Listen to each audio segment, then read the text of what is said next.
Hi, everyone. Welcome back to part two of Know Your Contract. I'm Kaitlyn Downing. I'm your president, and I'm I'm with Kaitlyn. Kaitlyn Guy. Sorry, Yep. go ahead. Kaitlyn Gille, your vice president. Um, and we're starting with Article 8. Part 1 left off at the end of Article 7. So Article 8 is faculty working conditions. So the faculty work week is 30 hours per week, excluding time for any extra pay courses. The equivalent of 15 hours per week is spent in course instruction, 10 hours per week spent in office hours, or a number needed to bring the total hours spent in instruction and office hours to 25 per week, whichever is less. So if for whatever reason you have more than 15 hours in course instruction that aren't extra pay, or you basically have to do fewer office hours. This is usually for things like clinicals and basically people that have a non-traditional schedule. Let's see, for post-secondary vocational and tech credit faculty members, you have a minimum of 20 hours per week of instruction and a minimum of 10 hours per week for office hours, and for activities like student appointments, committee meetings, etc. Okay, course scheduling. Basically, the deans are responsible for assigning all the course sections, but preferences from faculty are, they ask us and consider it when you get those faculty request forms for courses. So they do try to honor and will try to honor faculty requests when possible. When assigning courses, the following order will be followed whenever possible. And I do kind of stress those words, but yeah. So full-time faculty for load, first and foremost, always, always, always. Then staff who have instructional requirements, then extra pay sections, then professor emeritus, then administrator emeritus, and lastly, adjunct faculty. Okay. Obviously the whole purpose is to meet the needs of the students, and as far as which courses are offered. As for assignment of online course sections, if you are the developer, the SME of the course, of the master course, you have first choice for up to 2 online sections of that course per semester. That is your right. At that point, the remaining sections will be distributed to whoever wants it. Full-time faculty may request a maximum of 2 online sections per semester for load, with the remainder taught face-to-face.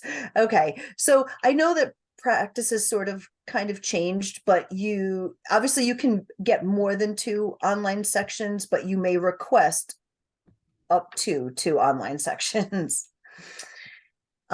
As far as assignment of overload, so the first section of this is you have to timely declare an interest in wanting an extra pay class.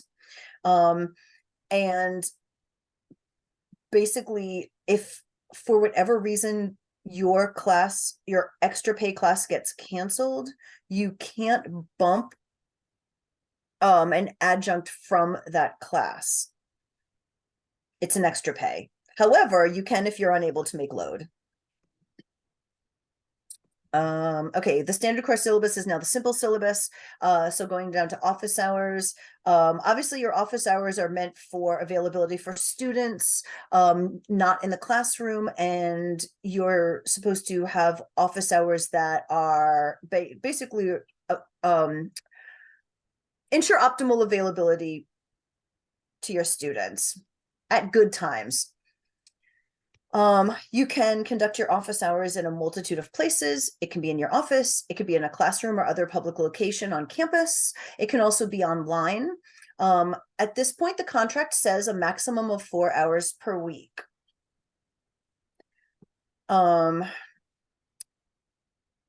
Okay, your office hours should be appropriate to your class schedule and approved by your supervisor, but you determine your office hours. You should put a schedule of office hours in writing to your students and to your supervisor by the first day of class. You have the right to amend your office hours up until the end of the first week of classes. Otherwise, you need approval by your supervisor. Okay, accommodations. Student accessibility services is the one who determines what accommodations are provided. And we basically follow them. All right, and I'll take over the second half of Article 8. So Section 8.6 is about course load and obligations.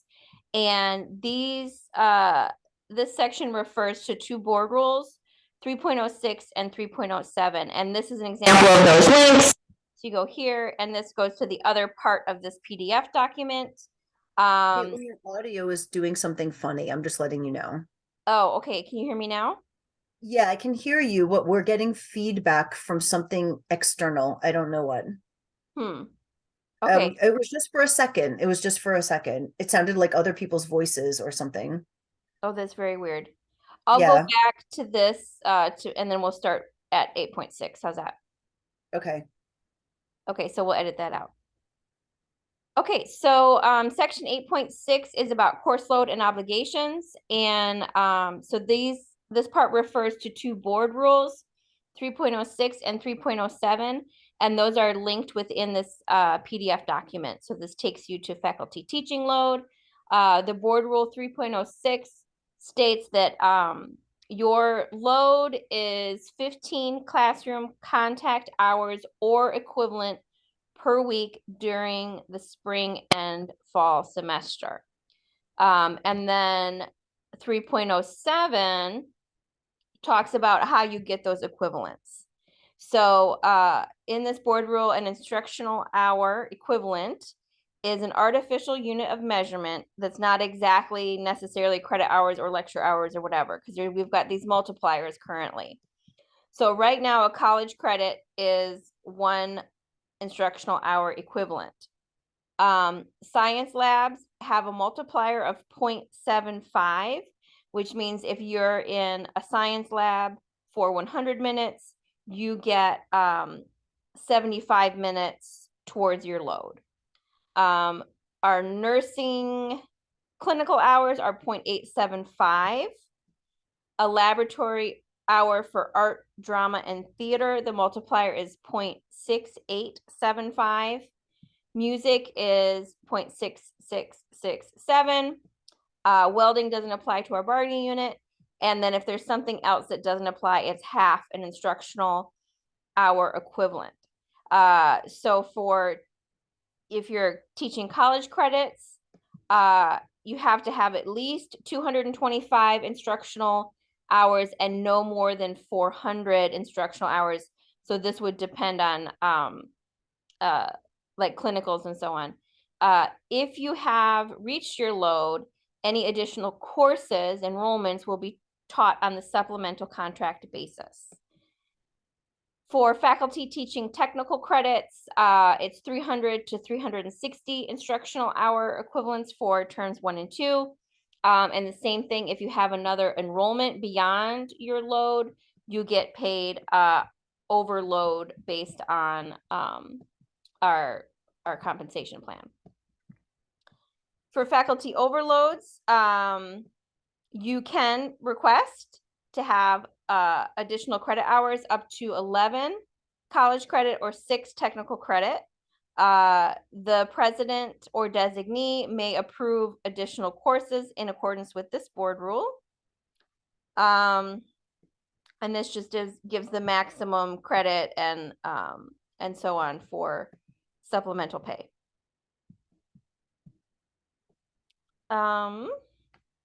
So if you are requesting overloads, your overload, if you're a full-time faculty member, is fulfilled prior to adjuncts. So adjuncts are scheduled last. If you teach beyond the 15 credit hours, you do get the compensation in the salary schedule. So this goes to the salary schedule. Here's the overload adjunct rate. So for the printed copy, this is in the blue paper, but this gives you classroom instruction is $45 a contact hour, and Part-time faculty do make less than we do as overload.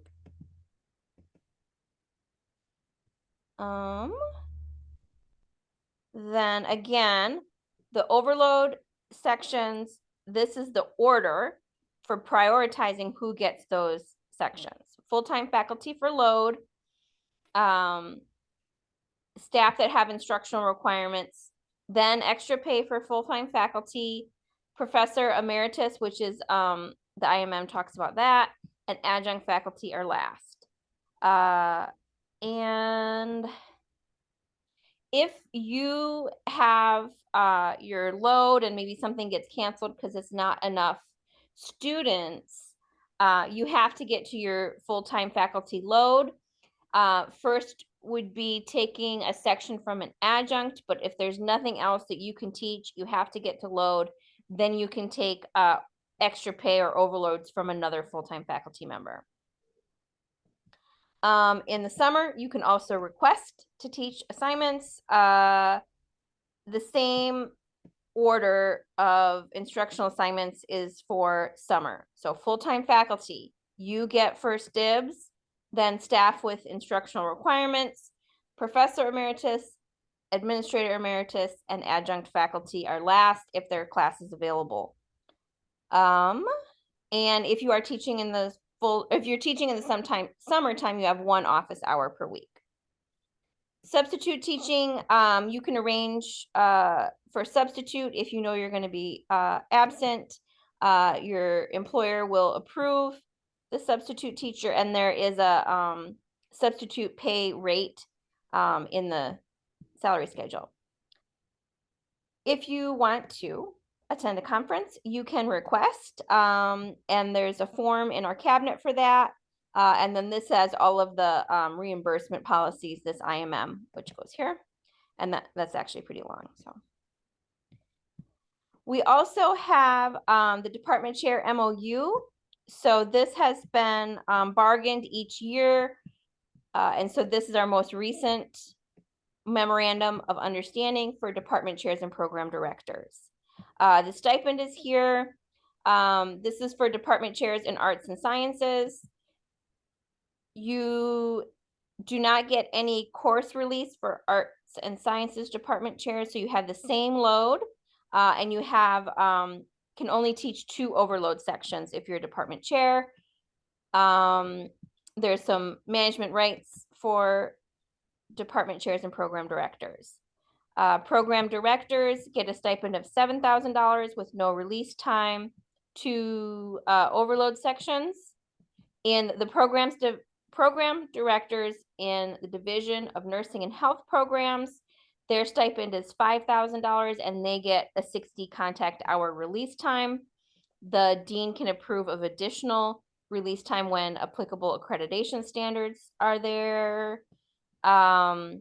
If there's co-directors, they each get half the stipend. If there's no faculty available to teach as an adjunct, then the dean can approve program directors to teach extra overloads. This has to do with what you can teach in the summer. If you're a program director or department chairs, you must be available during the summer if you're a director or a chair. And then this just pertains to other stuff.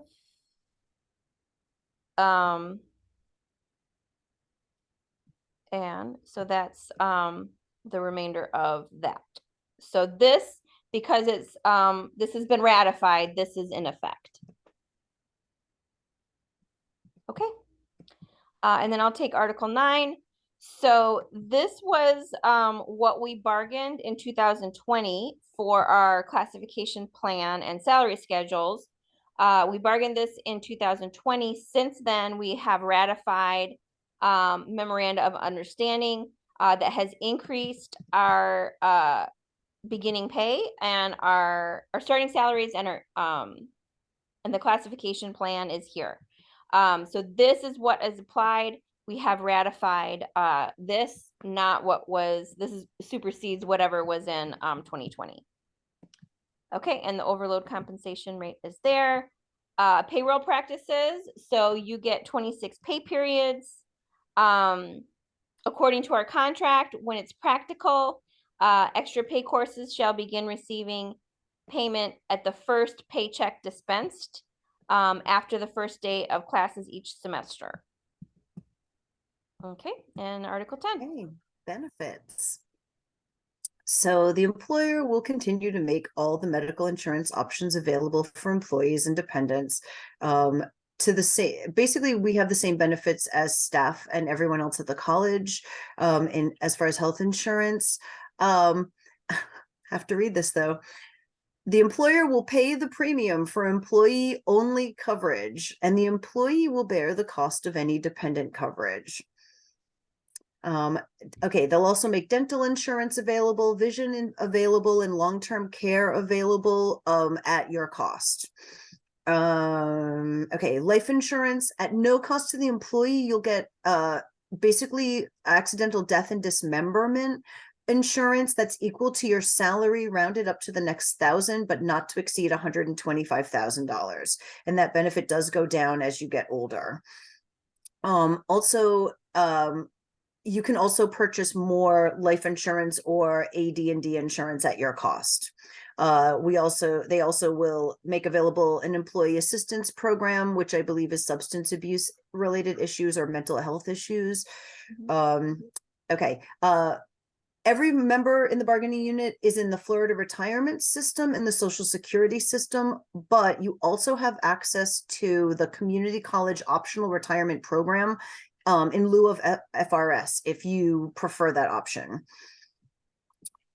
We also have access to IRAs, traditional and Roth, and a 457B deferred compensation plan and 403B, etc.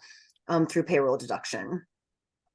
Okay, as far as future changes, they can't make changes without bargaining it with us first, according to chapter 447 of the Florida statutes. And we are basically in a consortium, the Florida College System Risk Management Consortium, which is a group that most of the community colleges and state colleges belong to, that basically goes into health insurance together. So we all buy into the same plans and therefore theoretically get better deals. So if for whatever reason the consortium decides to basically change the plans or eliminate certain plans, the employer is supposed to notify the union as soon as possible after getting that notice. And therefore that will give us a chance to bargain any impact or discuss any changes or basically get anything that can help guide members to what's happening and what they should do. As far as benefits through the summer, all full-time faculty, basically you should receive all your benefits throughout the entire summer until August. That's part of your contract. Okay. Okay. So continuing contract, recertification, and instructional rank. So continuing contract, this is fairly involved, so we're not going to go through all of this in too much detail, but you will get continuing contract when you're evaluated for it after 5 years of satisfactory faculty service. If you do not get continuing contract within 5 years, you will be subject to non-renewal if you don't get it. You can have 1 additional year if it's approved. In order to be considered for continuing contract, you're going to present a portfolio to your academic dean, and the portfolio should contain these elements. You will give your dean an annual update to make sure you're on track. And then faculty members who receive the recommendation of the president and approval of the Board of Trustees will get continuing contract. And then the portfolio is going to be evaluated on these things. So you have, that's your evaluation for your portfolio. This article contains a timeline very clear for which steps you go along. If you are in your 9th or 10th semester, depending on when you were hired, the academic dean will notify you in writing of any deficiencies by the 7th week of that semester. And then also during annual evaluation, faculty and the dean will discuss progress towards continuing contract requirements. So each year during your annual evaluation, you will discuss with your dean your progress. And there is a very clear portfolio timeline for year 1, year 2, year 3, and year 4. And these will be discussed between you and your dean. And that's all that detail is included here. Your dean will appoint a peer review committee, and it will consist of these people, your dean, committee, department chair, a member of your department, a member from another, a faculty member from another department, a faculty member from another campus, a faculty member of your choosing, and your provost. Then there'll be a recommendation, and then the board of trustees will make the final decision.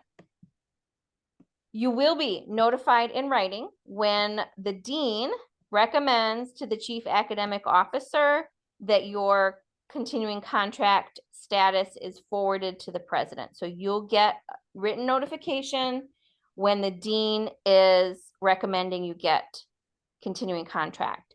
You should also be notified in writing of the board of trustees approval or denial within 10 working days of the board's decision, and that will be done at one of the board meetings.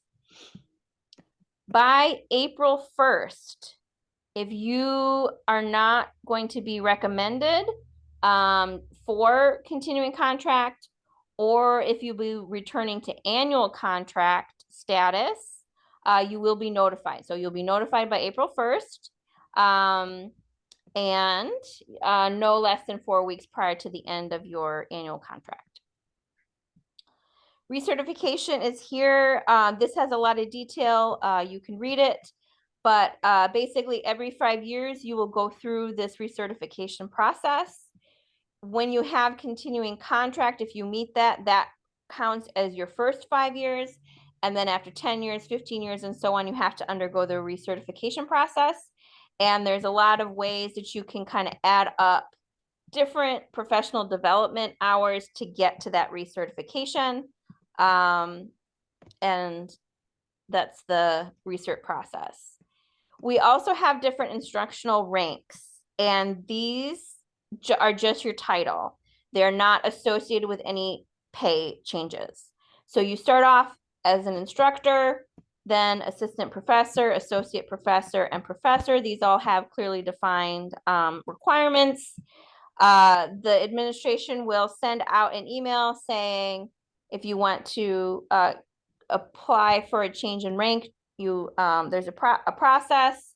It's your responsibility to notify the administration regarding earning the appropriate experience or degree. So if you want to change in rank, you have to notify the administration. And then if you meet those requirements, your title will change. But again, this isn't associated with any change in pay. Okay, Article 12. Leaves of absence. So in general, a leave of absence should be authorized in advance, except in case of emergencies. And if you're on leave of absence, an approved leave of absence, you retain all your rights and benefits and privileges of employment. Obviously the college will do their best to make accommodations if you have a disability, and you have the right to be fully restored to your position following an approved leave of absence to the same extent as if you had not taken leave. So technically you get your same position back as if you had never gone. Sick leave. And this is a link to the actual website with the ADA. Are you going to show it or no? No, you can get it. You don't have to. Okay. Okay, sick leave, you accrue 1 day of sick leave for every calendar month, or a fraction if it's a fraction.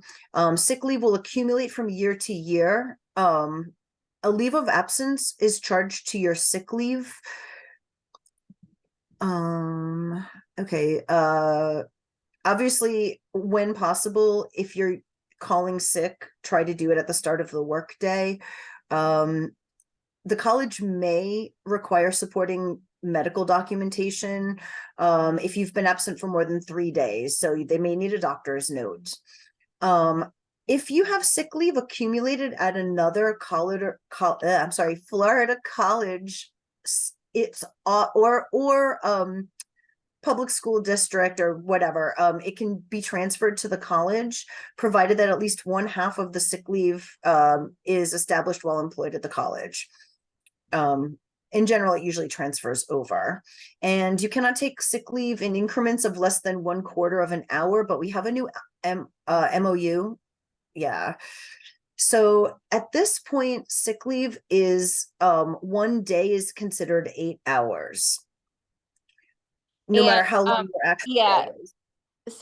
so we used to have sick leave according to our 25 scheduled hours a week, but we accrue sick leave at the same rate that a public employee that works 40 hours a week does.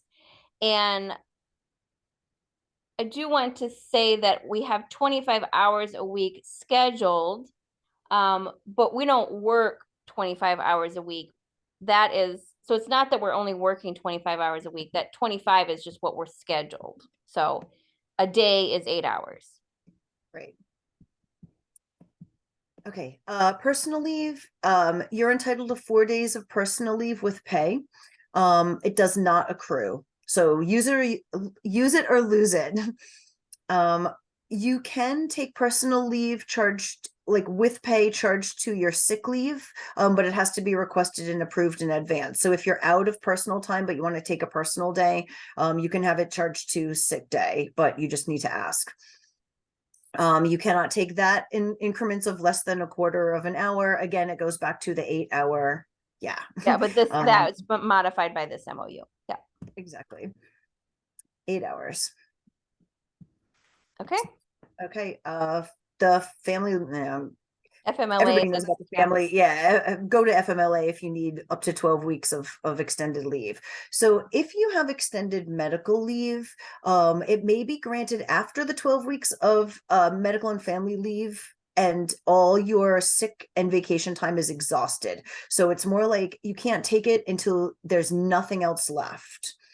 If you're not eligible for FMLA, then extended medical leave may be granted for up to 1 year after all your sick and vacation leave are exhausted.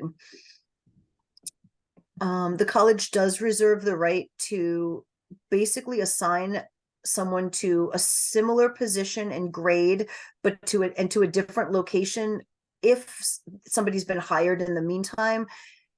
In other words, you'll get a job, you'll get a comparable job, but it may not be the exact same place you were before. And they reserve the right to do that if you've been on a very long extended leave where they had to hire somebody to fill your position. But you will have a job when you come back. As far as temporary duty, basically you'll get reimbursed for any related expenses according with the board rule. If you are hurt in the line of duty, basically workers' comp, you're entitled up to 12 days of workers' compensation leave with full pay. And you need to file the notification and claim for the compensation by the end of the pay period. And the statute here is here. Oh, okay. Hold on. You accrue no vacation or sick leave in that time. Okay. Okay, going down to sabbatical and professional leave, you may faculty may, with 3 years of service to the college, may apply for professional leave, either full or partial. So basically like a half sabbatical or a full sabbatical or something similar. Professional leave is unpaid and cannot go past a year. Sabbatical leave is paid leave, but it's funded through the foundation. So technically the college doesn't pay you, the foundation does. And it is subject to funding. So during the term of any sabbatical leave, you are not allowed to basically work or conduct, I don't know, have a business or something similar outside of that. You're really, the focus is supposed to be professional development. Okay, unless extenuating circumstances require otherwise, if you're on sabbatical or professional leave, you'll be returned to your exact same position on the same campus once your leave is over. Okay. Article 13, faculty rights. So this is section 13.1 is about academic freedom. You are granted this regardless of your tenure status. And this says that you're free of any arbitrary limitations on the study, investigation, presentation, or interpretation of facts and ideas in any branch of learning consistent with the standards and practices of academic inquiry. This means that in the classroom, you are free to discuss any subject and discuss or select your teaching strategies, but you're not to introduce a controversial matter that has no relation to your academic subject. If you are speaking publicly, you must recognize that you are an employee of PHSC. So in the public eye, they may judge you based on your institution and profession. But that also means, if you are speaking or writing as a citizen, you're free from any form of institutional censorship or discipline, provided you speak in good faith by the expectations and obligations of this paragraph. We also recognize that the First Amendment limits the powers of the college from regulating your employees as speech as private citizens. And there's also some case law here that you can look up. Section 13.2 is our right to privacy. So the college recognizes that we have privacy interests for our personal and private lives, including but not limited to religious and political activities.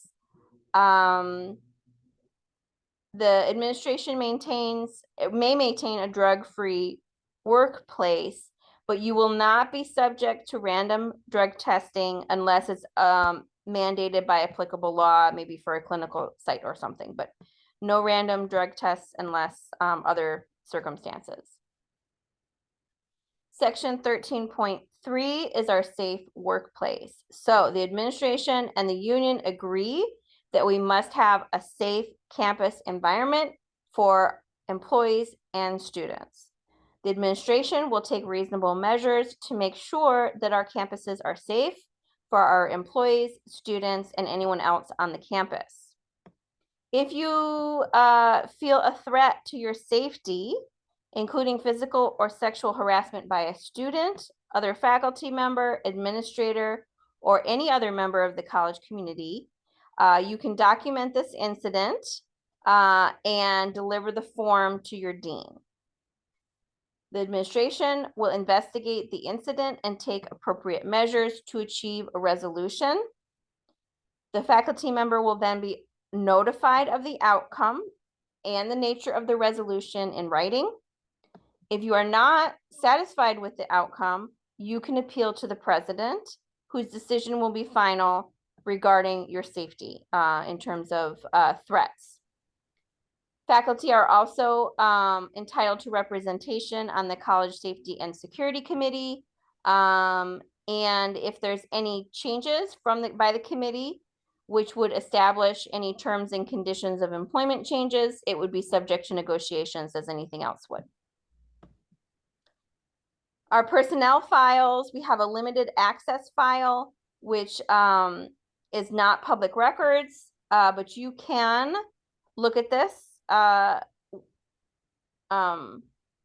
with the Human Resources Department. So you can see your limited access file Your personnel file will also not include any anonymous complaints. Intellectual property has a lot of details. This pertains to, you know, the copyrights of things that you produce, whether it's funded by yourself or if the college is assisting with it. And this is a lot to read, but this is basically just your copyright issues. Outside employment. So you can engage in employment or consulting services outside of the college as long as it does not violate professional ethics, present a conflict of interest, or negatively impacts your ability to teach at the college or be your primary responsibilities.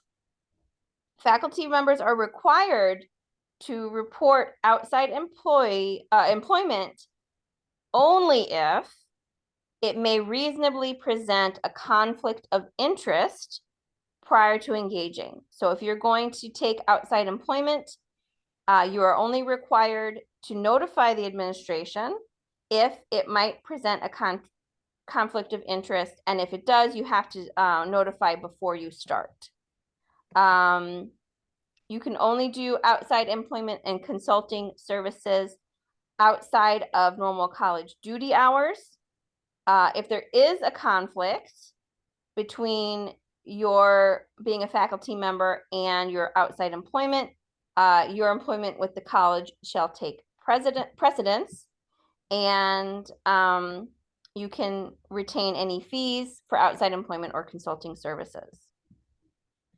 Faculty offices, as long as there's space, you will get a office with internet, a desk, a lockable file cabinet, which is important for FERPA, bookcase, desk, chair, and a student chair.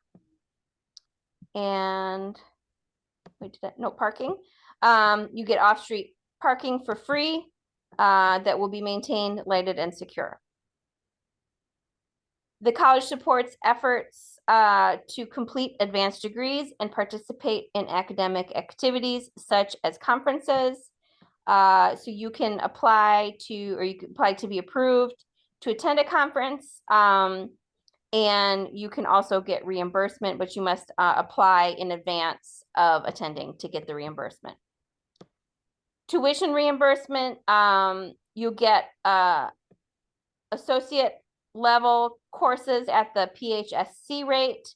For bachelor's and graduate courses, it's at the USF rate, and this takes you to the link of the tuition costs at USF. So you get reimbursed for tuition up to the cost of what it would take at USF. You can get 9 hours per year at the bachelor's level. You can get 6 credit hours per year at the graduate level.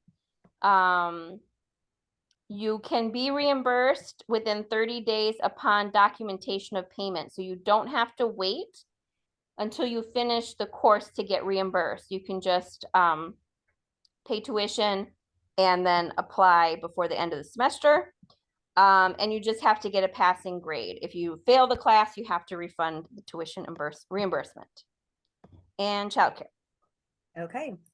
At this point, childcare is kind of a moot point because the Today Care facility is now the foundation facility. So but it is in the contract in case we ever get it back again.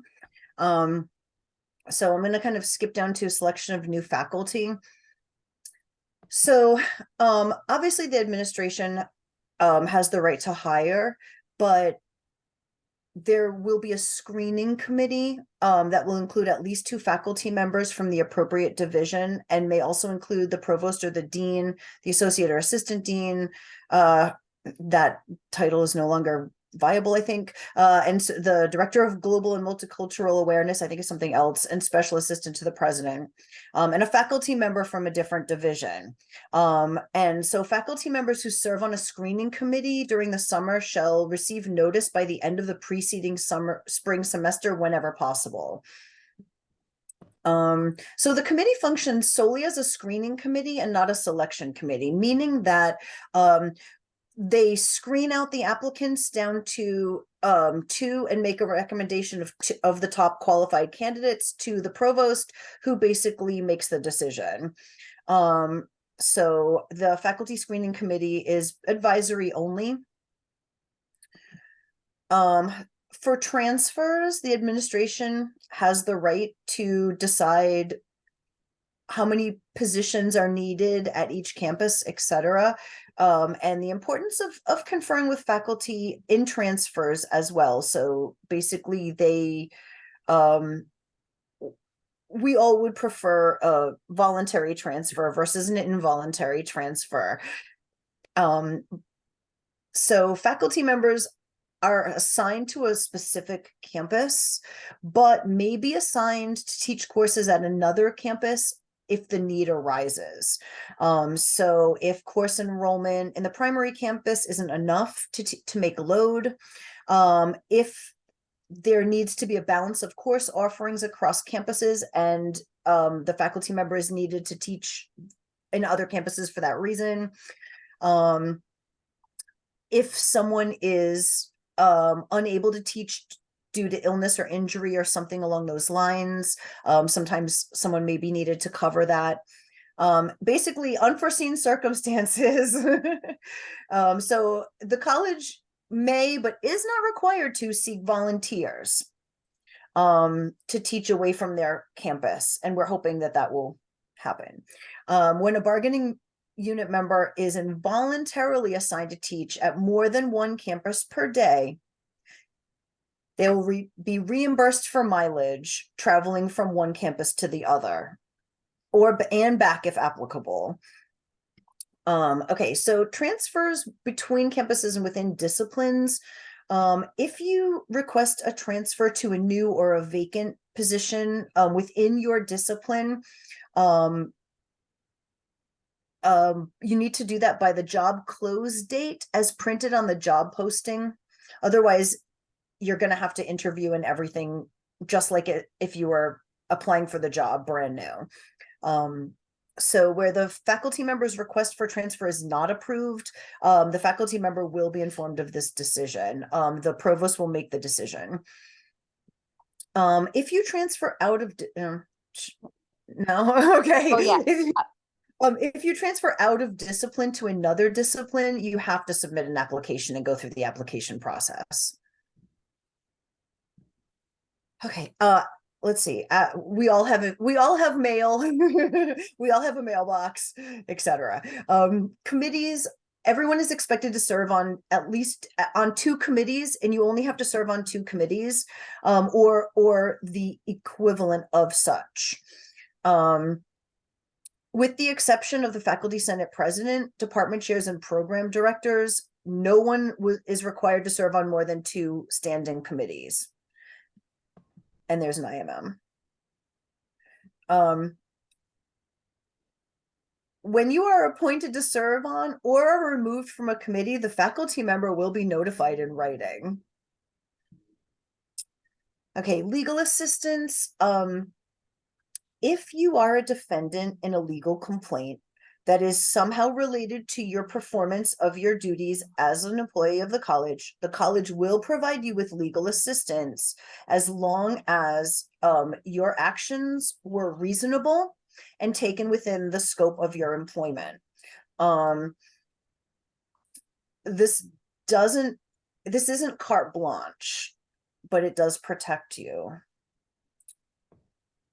Weingarten rights is very important, and this is the right to having union representation in the effect of a potential disciplinary meeting with a supervisor.